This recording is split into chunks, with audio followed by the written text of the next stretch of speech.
Kanjeng langit kelap-kelap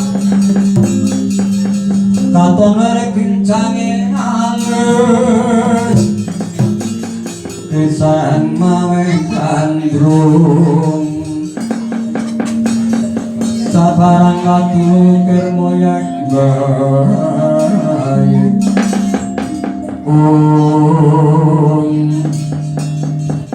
nunggu dhisik apa guru aku lagi turu kepenak kok ndur mbok tabrak apa gumite lembandini sarimpit kan ibu bakal moranti mongko nalika semana yen ana wong mlaku wanjine brodhok tengange ora gelem ngidung kuwi dadi panganku mular putih kaya apa apa gunajan bapakku tetep atak pangan atak mongso lho mongko dhisik kowe arep mangan karo aku perkara aku mbok salahke nggonku mlaku duduk tengange kuwi mak iya bopo yo yen kowe arep mangan aku kena ning kowe kudu bisa batang cangkem aku kang luwih dhisik lho cangkrimamu piye bopo yo saiki mengkene wancae trigul duwe segi duwe purusa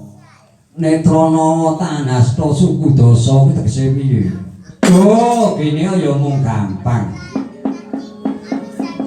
Trigul wancine trigul, tri tegese telu igul buntut, wancine tegese awan.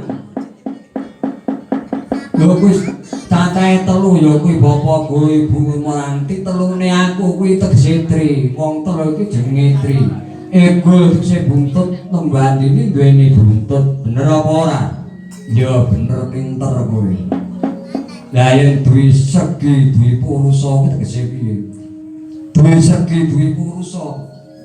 Duwe tegese loro segi sungu, sing duwe sungu loro ya mung lembandini. Duwe purusa, duwe tegese loro purusa kuwi kelamin. Lembandini kuwi kelamine sak temene ana loro. Dadi ya ora lanang ya ora wadon mergo duwe kelamin rong perkara kuwi mau. Oh iya, yen mengkono kowe pinter.